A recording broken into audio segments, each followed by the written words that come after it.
Nightingale still with that bubbly, charismatic and amiable smile on her face, but I think she has got something of worth to say. Let's hear what TBS champion wants to say.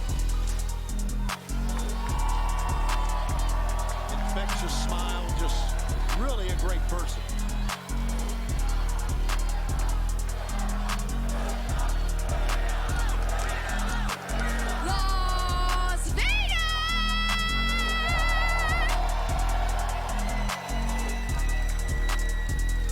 You know, it feels really great to be here. And on the 5th anniversary of All Elite Wrestling, nonetheless.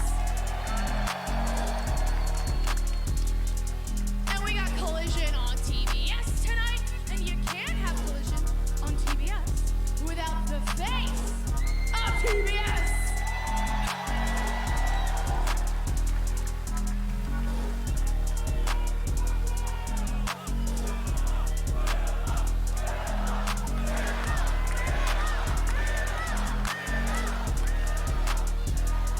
The face of TBS thanks you. I love you guys.